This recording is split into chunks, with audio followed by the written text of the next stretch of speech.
Okay जी, our next topic is load cells या फिर प्रेशर सेल्स।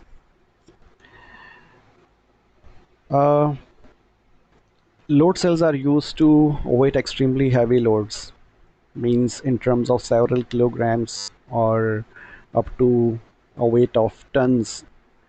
तो अगर इतना ज़्यादा हैवी लोड होगा तो हम उसको जो है लोड सेल के थ्रू या प्रेशर सेल के थ्रू उसका जो वेट है या लोड है उसको हम मेजर करने के लिए इस्तेमाल कर सकते हैं लोड सेल को। A length of bar, usually steel is used as the active element। और इस लोड सेल में जो हम एक्टिव एलिमेंट इस्तेमाल करते हैं मींस जिसके ऊपर हम प्रेशर अप्लाई करते हैं या लोड अप्लाई करते हैं वो बेसिकली स्टील बार्स होती हैं। ठीक है, जैसा कि आप यहाँ इस फिगर में देख रहे हैं, इस फिगर में हमारे पास जो फ्रंट व्यू है ये आपको काट के दिखाया हुआ है इधर। ठीक है, इसमें हमारे पास दो स्टील बार मौजूद हैं।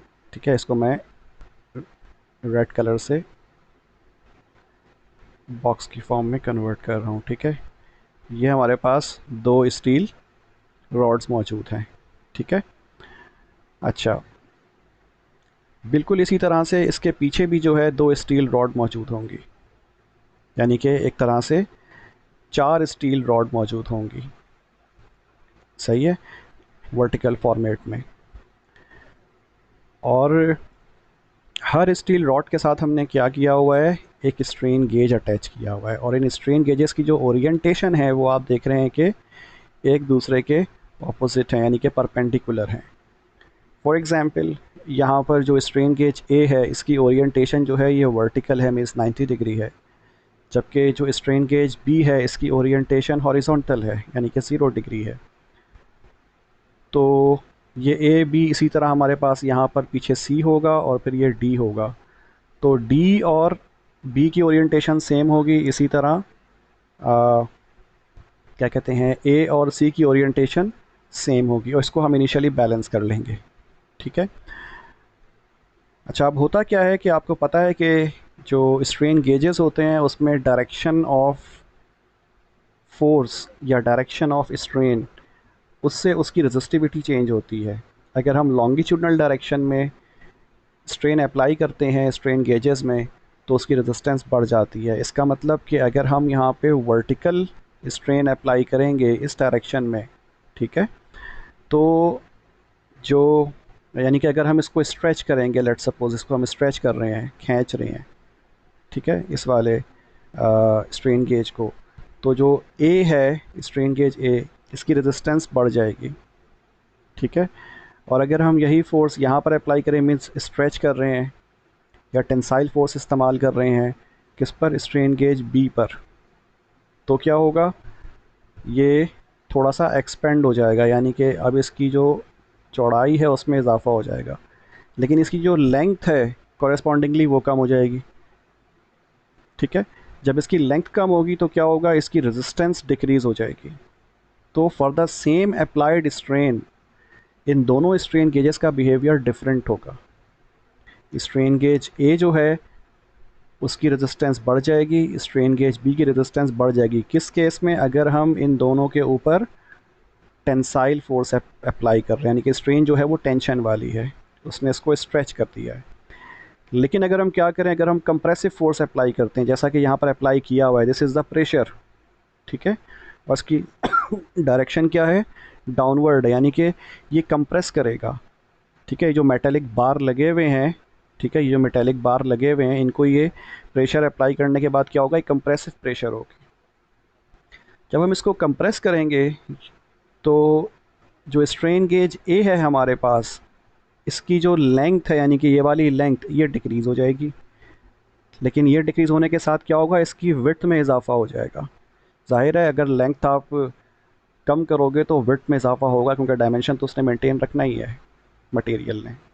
ठीक है, तो चूंकि इसकी विड्थ में इजाफा होगा इसीलिए इसकी जो रेजिस्टेंस होगी वो क्या हो जाएगी, डिक्रीज़ हो जाएगी इस केस में, यानी कि जब प्रेशर की डायरेक्शन क्या है, कंप्रेसिव है। लेकिन इसका कन्वर्सली क्या होगा, हमारे पास इस केस में जो स्ट्रेन गेज बी है, जब यहाँ पर हम कंप्रेसिव फोर्स अप्लाई करेंगे तो क्या होगा, इसकी जो थिकनेस है यानी कि वर्टिकल जो थिकनेस है ये कम हो जाएगी, लेकिन ये वाली जो थिकनेस है हॉरिजॉन्टल, इसकी लेंथ ये बढ़ जाएगी। ठीक है, जब ये बढ़ेगी तो इसका मतलब जो स्ट्रेन गेज बी है इसकी रेजिस्टेंस बढ़ जाएगी। ठीक है, so for compressive force the strain gauge A will exhibit a decrease in resistance while the strain gauge B will exhibit an increase in resistance। अब इनके पीछे जो यहाँ पर मज़ीद दो मेटेलिक बार लगे हुए होंगे, ठीक है, यानी ये कुछ इस तरह से होंगे पीछे, तो बिल्कुल ऐसा ही मिलता जुलता इस तरफ होगा और इससे मिलता जुलता इस तरफ होगा। तो अगर ये ए बी है तो ये सी और डी, ठीक है, तो ए और सी आपस में मैच करते हुए होंगे, इसी तरह बी और डी आपस में मैच करते हुए होंगे। तो हम इसको क्या करते हैं, शुरू में हम इसको ज़ीरो रखते हैं जब हमारे पास कोई प्रेशर अप्लाई किया हुआ नहीं होता। फिर जब हम प्रेशर अप्लाई करते हैं तो फिर इसकी जो सेंसिटिविटी होती है, ये चारों जो स्ट्रेन गेजेस होते हैं ये शो कर रहे होते हैं, यानी कि इसकी सेंसिटिविटी फिर बढ़ जाती है। एनीवेज, और चूँकि इसमें हमने स्टील बार इस्तेमाल किए हैं चारों, तो इसकी लोड बेयरिंग कैपेबिलिटी भी क्या हो जाती है, बढ़ जाती है। Right, okay.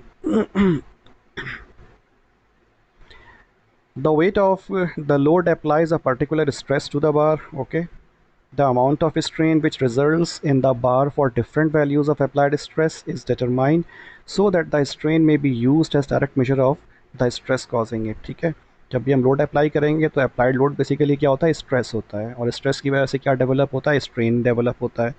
तो स्ट्रेन के नतीजे में क्या होगा, ये जो स्ट्रेन गेजेस हैं, ठीक है, ये हमें आउटपुट शो करेंगे कुछ, ठीक है, और उसको हम in the form of stress measure कर सकते हैं, या load as a form of load measure कर सकते हैं। As the stress is applied along the direction S, ठीक है, ये डायरेक्शन एस है, direction of S shown by the arrow in figure 13.31, the steel bar experiences a compression along that axis and an expansion along the x and y axis।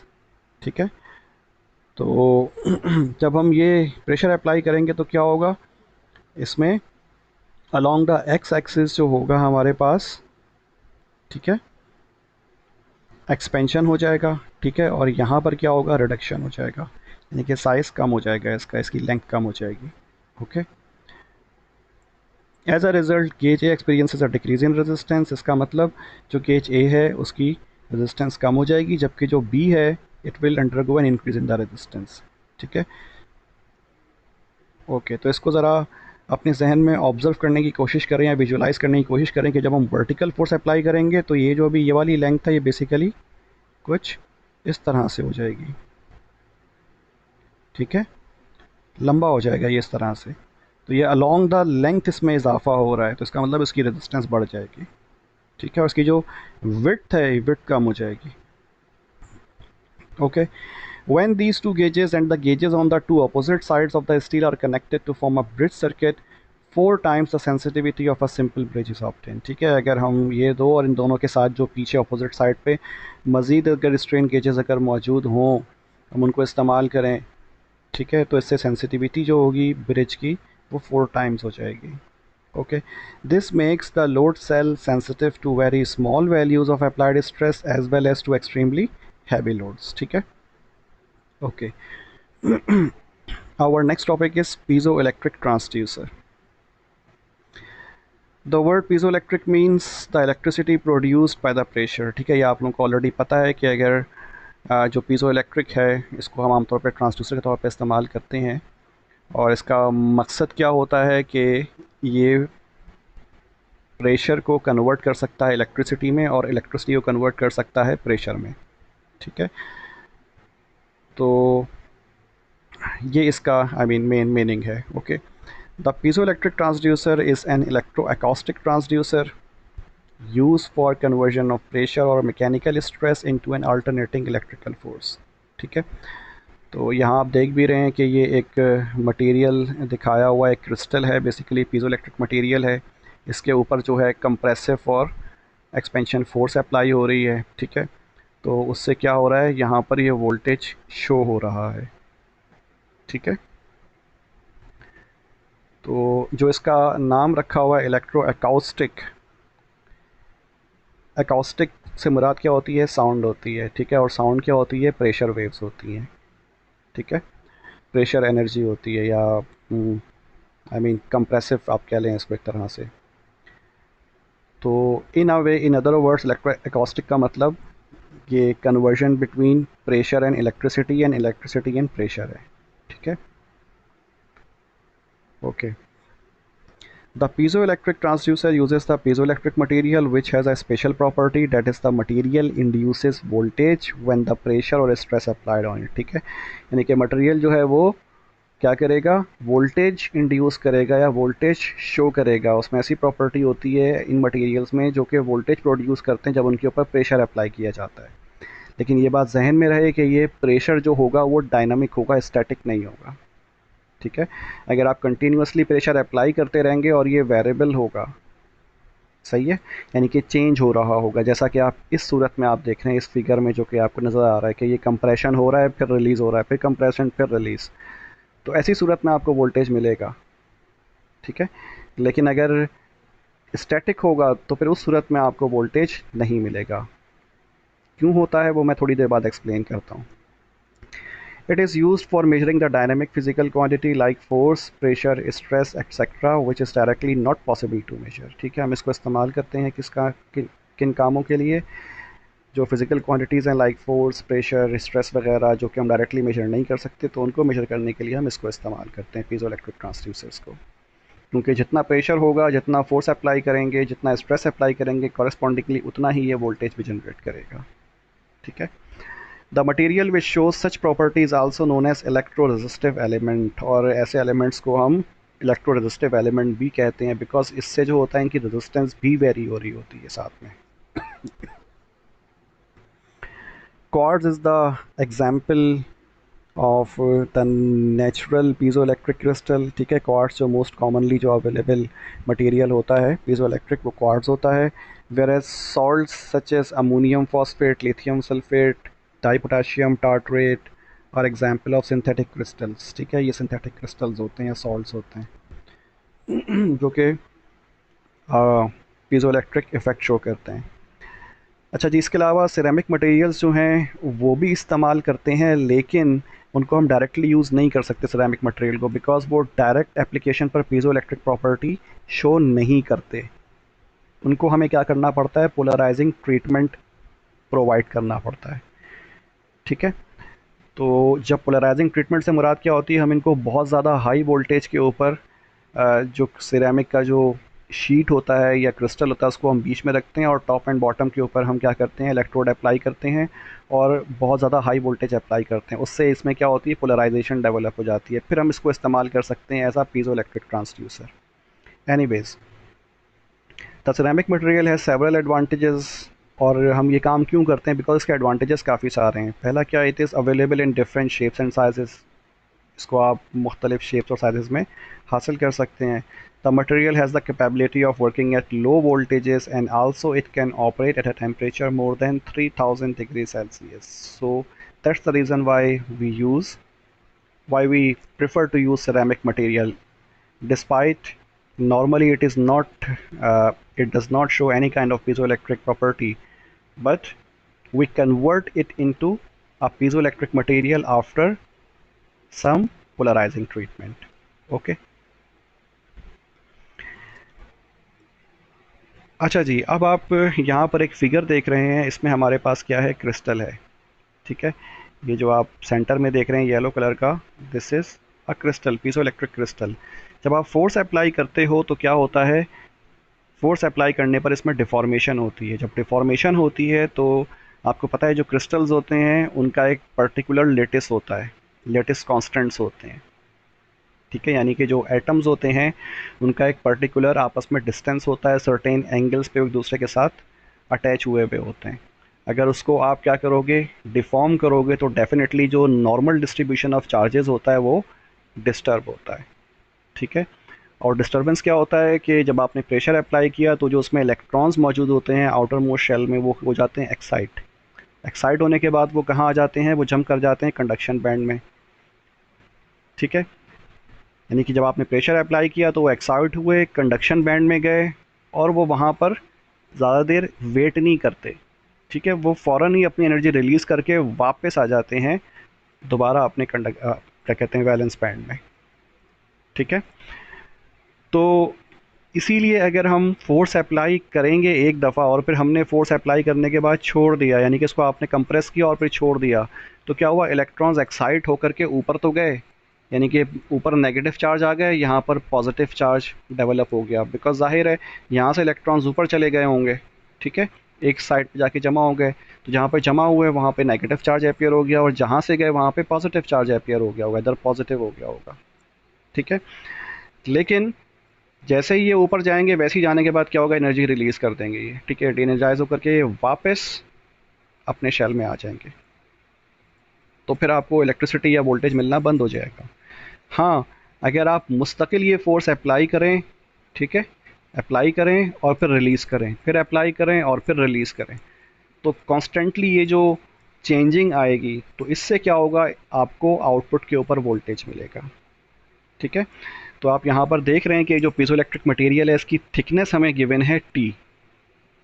सही है, और इस piezo electric material के ऊपर हमने क्या किया हुआ है, एक मेटेलिक प्लेट लगाया हुआ है या इलेक्ट्रोड लगाया हुआ है टॉप पे और बॉटम पे। ठीक है, तो ये मेटेलिक हमने इसको कनेक्शन इसलिए प्रोवाइड किया है प्लेटिंग, ताकि हम इससे आउटपुट ले सकें। तो आप देख रहे हैं ये हमारे पास क्या है, आउटपुट है। ठीक है, एक तो इसके ऊपर हम फोर्स भी अप्लाई कर सकते हैं, दूसरा क्या होगा, ये इवनली फोर्स डिस्ट्रीब्यूट भी करेगा, और दूसरा क्या है, हम इससे आउटपुट भी ले सकते हैं, बिकॉज ये मेटल जो होगा या इलेक्ट्रोड होगा कंडक्टिव होगा। ओके, तो इसकी थिकनेस है, और जब हम प्रेशर अप्लाई करेंगे तो क्या होगा, इसमें डेल्टा टी वेरिएशन आएगी, मीन्स थिकनेस जो होगा वो डेल्टा टी चेंज हो जाएगा। ठीक है, बाकी इसका जो एरिया है वो लेंथ मल्टीप्लाई बाय विड्थ से हम फाइंड कर सकते हैं। अच्छा, आउटपुट वोल्टेज को हमने यहाँ पर ई नॉट से रिप्रेजेंट किया, रिमेंबर दिस थिंग।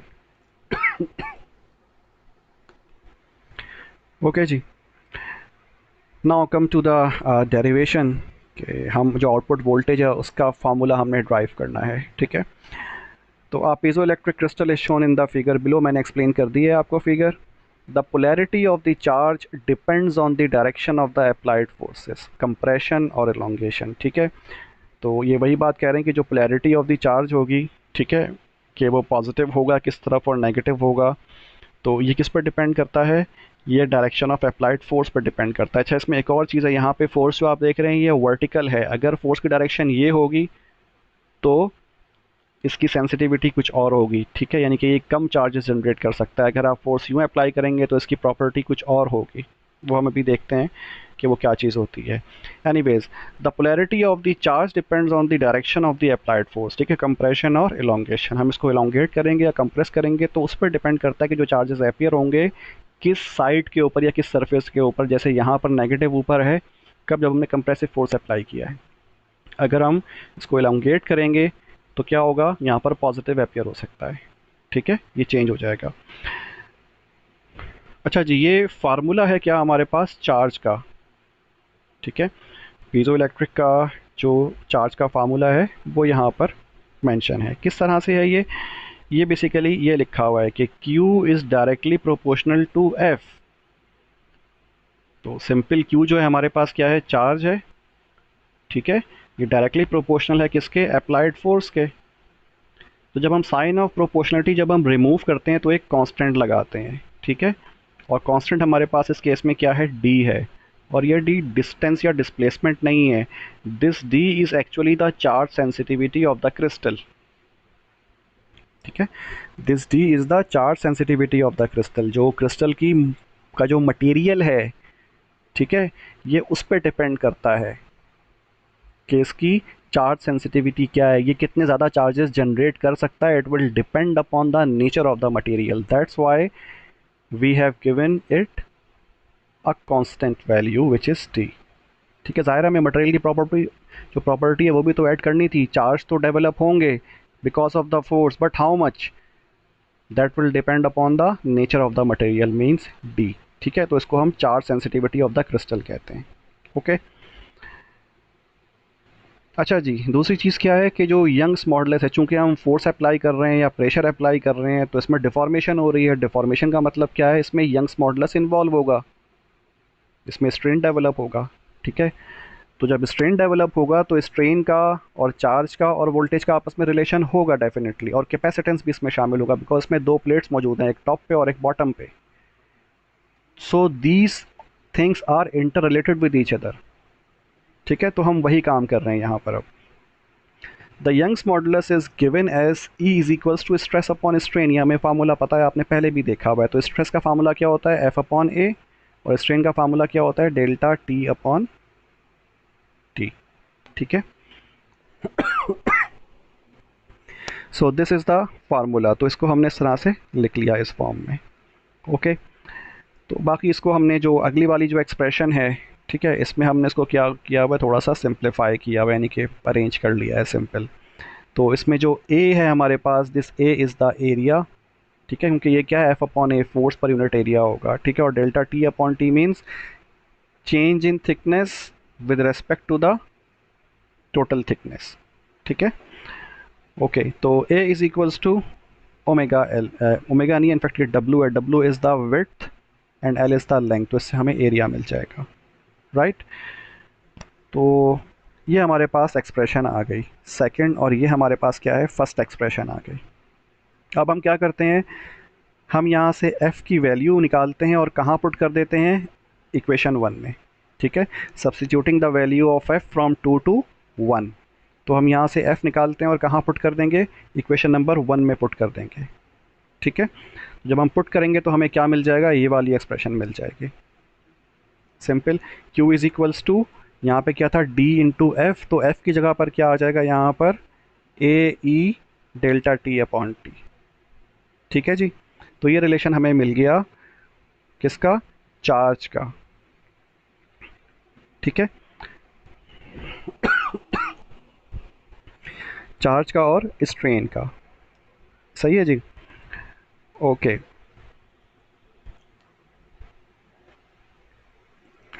अच्छा जी, तो the output voltage is obtained because of the electrode charges. ठीक है, हमें ये बात पता है कि जो आउटपुट वोल्टेज होगा वो हमें कहाँ से हासिल होगा, जो इलेक्ट्रोड चार्जेस होंगे उनकी वजह से होगा, और it will be behaving like a capacitor. तो इसीलिए यहाँ पर जो आपने एक्सप्रेशन नज़र आ रही है आपको, वो क्या है, E naught. E naught is the output voltage. ठीक है, and this is Q and this is C P. तो it is nothing but just the formula Q is equals to C V. ठीक है, ये आपको पता है, कैपेसिटर का फार्मूला होता है वोल्टेज का और चार्ज का रिलेशन, सही है। तो V इज़ इक्वल्स टू क्या होता है, Q अपॉन C होता है। तो चूंकि यहाँ पे ये पीजो इलेक्ट्रिक है इसीलिए हमने इसको P लिख दिया है, और चूंकि हमने यहाँ पे इसको E नॉट से ज़ाहिर किया है इसीलिए इसको हम E नॉट कर देते हैं।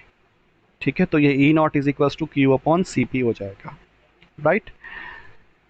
अच्छा जी, तो Q जो है वो हमें पता है D इंटू एफ़ के बराबर है, तो Q को आपने D इंटू एफ़ पुट कर दिया।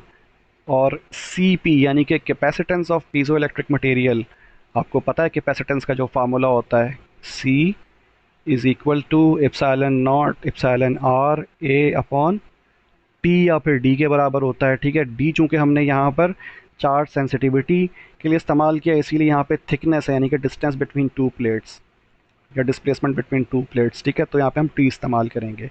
ओके, तो सी पी की जगह पर ये वाली एक्सप्रेशन आ गई, राइट।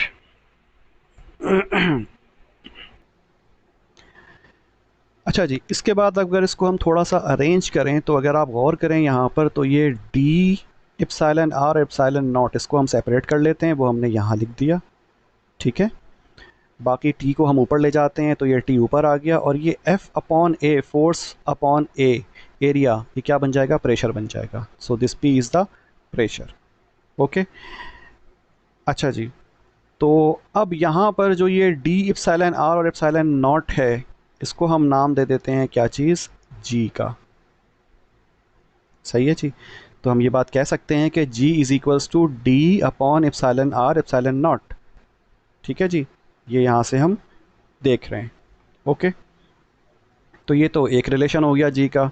इसके अलावा एक और भी तो पॉसिबल है कि हम जी को इस फार्मूले को इस्तेमाल करें, ई नॉट वाले को। तो जी इज़ इक्वल्स टू क्या हो जाएगा, E naught upon T P हो जाएगा, या फिर E naught upon T upon P, सही है। अब ये क्या कह रहा है, ये जो ई नॉट अपॉन टी है, E naught is the voltage. ठीक है, डिवाइडेड बाय थिकनेस। तो वोल्टेज अपॉन थिकनेस ये क्या बनाता है, या डिस्टेंस ये बनाता है इलेक्ट्रिक फील्ड स्ट्रेंथ।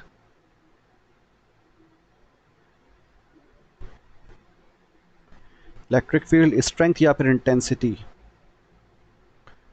ठीक है, बाकी ये क्या है, नीचे divided by pressure. So basically what is G. ठीक है, G is the voltage sensitivity of the crystal. ठीक है, जी क्या है, voltage sensitivity of the crystal, यानी कि electric field strength per unit pressure. ठीक है, जब आप प्रेशर अप्लाई करोगे तो इलेक्ट्रिक फील्ड स्ट्रेंथ या इलेक्ट्रिक फील्ड इंटेंसिटी कितनी डेवलप होगी। जितनी ज़्यादा इलेक्ट्रिक फील्ड इंटेंसिटी डेवलप होगी, ठीक है, तो उतना ही ज़्यादा क्या होगा, सेंसिटिव हमारा पीजो इलेक्ट्रिक क्रिस्टल होगा। समझ में आ गई इस एक्सप्रेशन का मतलब? आई होप समझ में आ गया होगा कि E naught upon T basically क्या है, this is E naught is the electric field, ये इलेक्ट्रिक फील्ड अपॉन ये टी आएगा। ठीक है, E naught is the output voltage है, ये इसमें थोड़ी सी मिस्टेक है। E naught is the output voltage, E naught upon T is the electric field intensity. ठीक है, वोल्ट पर मीटर। ठीक है, तो यहाँ पे टी मिस है अपॉन टी। ओके, तो G is equals to voltage sensitivity of the crystal. So remember this thing, voltage sensitivity means जब आप प्रेशर अप्लाई करोगे तो पर यूनिट प्रेशर कितना वोल्टेज डेवलप होगा, right?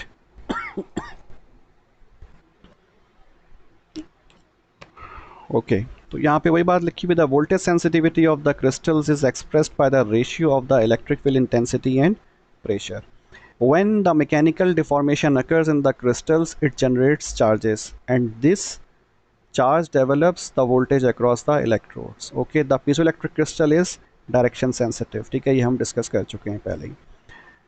The polarity of the voltage depends on the direction of the force, which is either tensile or compressive. The magnitude and the polarity of the charges depend on the magnitude and direction of the applied force. जाहिर सी बात है, जितना force apply करेंगे उतना ज़्यादा voltage भी होगा।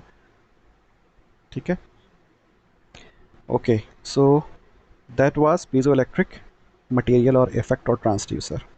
ठीक है जी।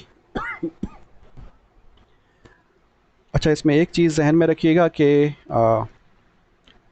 चूँकि ये क्रिस्टल्स हैं और इसमें जो हमें आउटपुट वोल्टेज मिलता है ये बहुत कम होता है, यानी कि माइक्रो वोल्ट्स में हमें मिलता है, और करंट की मैग्नीट्यूड तो बहुत ही कम होती है।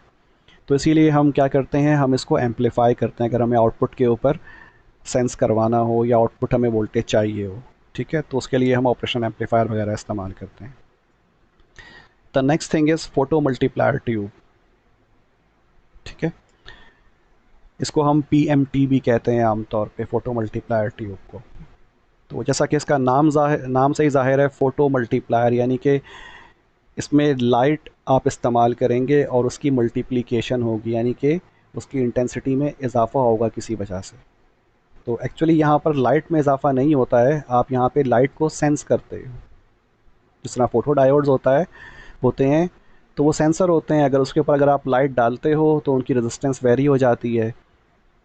लेकिन यहाँ पर क्या होता है, फोटो मल्टीप्लायर ट्यूब में जब आप लाइट स्ट्राइक करवाते हैं, ठीक है, तो ये क्या करता है, ये फोटो इलेक्ट्रिक इफेक्ट की वजह से इलेक्ट्रॉन्स जनरेट करवाते हैं। अब जाहिर सी बात है, जो लाइट आपने इसके ऊपर स्ट्राइक करवाई है उसकी इंटेंसिटी इतनी ज़्यादा तो नहीं होगी, कम होगी। तो हम क्या करते हैं, हम PMT इस्तेमाल करते हैं और उन इलेक्ट्रॉन्स को जो कि जनरेट हुए हुए होते हैं उनको हम एम्पलीफाई करते हैं। एम्पलीफाई से हम उनके नंबर ऑफ इलेक्ट्रॉन्स हम इंक्रीज़ करवाते हैं।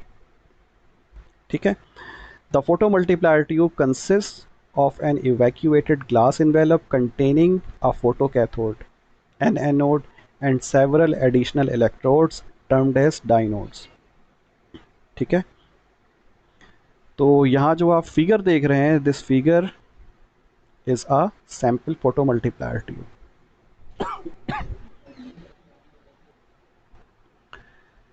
तो मैं डायरेक्टली इस फिगर को एक्सप्लेन कर देता हूँ, और कुछ ऐसे है कि अगर आप यहाँ पर देखें तो हमारे पास ये क्या है, एक ट्यूब है। ठीक है, और ये ट्यूब क्या है, इवैक्यूएटेड है, मीन्स इसमें से आपने गैस को बाहर निकाला हुआ, मीन्स अंदर वैक्यूम मौजूद होगा up to a certain limit. ठीक है जी। अच्छा, होता क्या है कि यहाँ पर हम एक इलेक्ट्रोड लगाते हैं जिसको हम कैथोड का नाम देते हैं। ठीक है, जाहिर सी बात है ये एक गुड कंडक्टर होगा। ओके, फिर हम इसके साथ क्या करते हैं, अपोजिट डायरेक्शंस में हम मल्टीपल क्या करते हैं, इलेक्ट्रोड्स लगाते हैं। ठीक है, इधर ऊपर नीचे।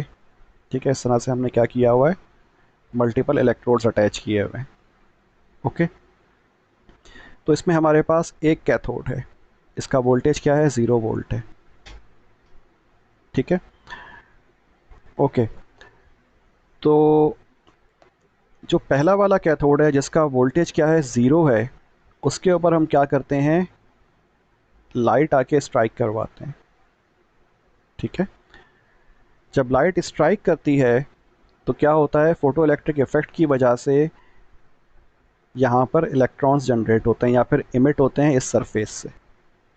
ठीक है, इस कैथोड की सरफेस से इलेक्ट्रॉन्स क्या होंगे, इमिट होंगे, because of the photo electric effect. ठीक है, अब अगर आप गौर करें यहाँ पर, तो जो हमारे पास डाइनोड 1 है, ठीक है, इसका वोल्टेज कितना है, +100 वोल्ट। तो चूंकि ये प्लस है और यहाँ पर क्या हुआ है, इलेक्ट्रॉन्स जनरेट हुए हैं कुछ बहुत कम तादाद में, क्योंकि वो डिपेंड किस पे कर रहा होगा, इस लाइट की फ्रिक्वेंसी पे डिपेंड कर रहा होगा। ठीक है, तो क्या होगा कि यहाँ से इलेक्ट्रॉन्स एमिट होंगे और ये इलेक्ट्रॉन जब आकर के सरफेस में आएंगे तो ये जो +100 वोल्ट है ये इसको अपनी तरफ क्या करेगा, अट्रैक्ट करेगा। तो ये इलेक्ट्रॉन्स क्या होंगे, एक्सेलरेट होंगे किस जानिब, डाइनोड 1 की जानिब। ये तेज़ी से मूव होंगे कहाँ पर, डाइनोड 1 की तरफ। जब ये जाएंगे और जाके स्ट्राइक करेंगे डाइनोड 1 से, तो क्या होगा, because of fast collision between the electrons and this dynode electrode, मज़ीद इलेक्ट्रॉन्स जनरेट होंगे। ठीक है, तो यहाँ से पहले अगर लेट सपोज अगर यहाँ पे 10 इलेक्ट्रॉन्स यहाँ से जाकर के इन्होंने स्ट्राइक किया था, तो अब ये 20, 25, 30 डबल ट्रिपल हो जाएंगे या थाउजेंड्स में आ जाएंगे। ठीक है, क्योंकि एक एक इलेक्ट्रॉन जो होगा वो कई कई इलेक्ट्रॉन्स को निकालने का बायस बनेगा, because of its very high speed.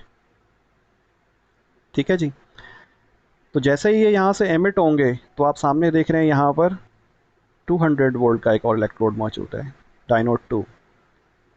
ठीक है, तो ये सेकेंडरी इलेक्ट्रॉन्स जो जनरेट हुए हैं वो अब आकर के इससे स्ट्राइक करेंगे, क्योंकि मज़ीद हाई स्पीड इनकी जो स्पीड होगी वो बढ़ चुकी होगी। यहाँ 100 वोल्ट है, यहाँ पे 200 वोल्ट है, तो ये उनको अट्रैक्ट कर लेंगे, फिर ये टकराएंगे, फिर ये यहाँ जाएंगे। तो उस तरह क्या होगा, ये मल्टीप्लाई होते रहेंगे इलेक्ट्रॉन्स। ठीक है, तो शुरू में हमारे पास नंबर ऑफ़ इलेक्ट्रॉन्स जब कैथोड 1 से स्टार्ट होगा तो बहुत कम होंगे। ठीक है, और ये ग्रेजुअली जैसे जैसे स्ट्राइक करते रहेंगे डाइनोड्स पे, ठीक है, तो क्या होगा, इनकी जो आ, तो चूँकि यहाँ पर जो है स्टेप बाय स्टेप जो है वोल्टेज में इजाफा हो रहा है, 100 वोल्ट, फिर 200 वोल्ट, 300 वोल्ट, 400 वोल्ट, 500, 600, 700, तो इससे जो होगा इलेक्ट्रॉन्स, नंबर ऑफ़ इलेक्ट्रॉन्स क्या होंगे, बढ़ते रहेंगे। ठीक है, after every strike with the dynodes. तो एक तरह से क्या हो रहा है, यहाँ पर जो इलेक्ट्रॉन्स हैं वो क्या हो रहे हैं, मल्टीप्लाई हो रहे हैं।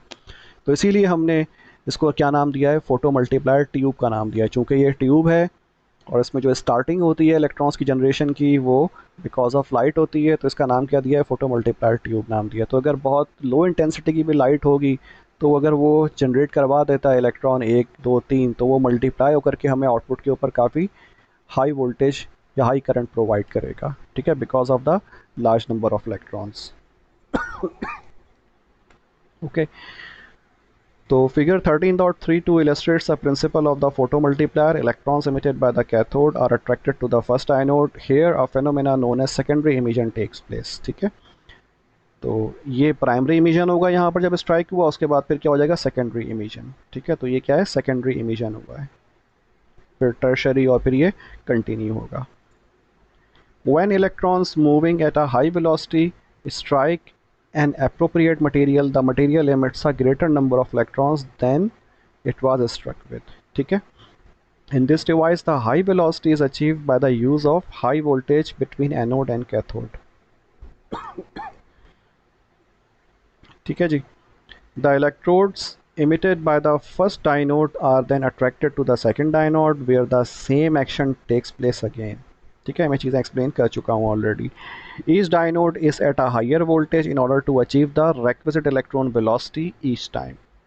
ठीक है, अगर हम यहाँ पे भी 100 वोल्ट रखते और यहाँ पर भी अगर 100 वोल्ट रखते तो ये इलेक्ट्रॉन्स यहाँ से यहाँ नहीं आते, स्ट्राइक नहीं करते. ठीक है, वो वहीं कहीं बीच में रुक जाते और फिर वो डाई आउट हो जाते, यानी कि स्ट्रे हो जाता. तो चूंकि हमने यहाँ पे 200 वोल्ट रखा है इसीलिए वो क्या करते हैं, उनमें वेलोसिटी क्रिएट होती है और फिर वो मूव करके या एक्सीलरेट होते हैं और फिर इधर आके स्ट्राइक करते हैं इस डाइनोड के साथ. ठीक है, हर दफ़ा.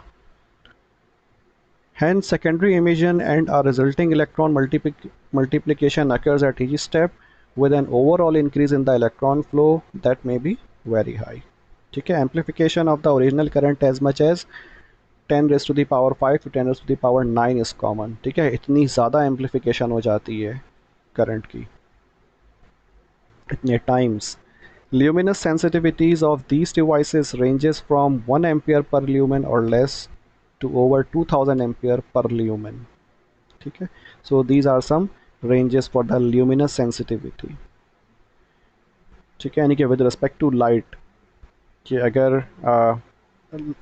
यानी कि जो इसकी जनरेशन होगी या आउटपुट जो करंट होगा वो 1 एम्पियर पर ल्यूमन हो सकता है या फिर बढ़ करके 2000 एम्पियर पर ल्यूमन भी अचीवेबल है.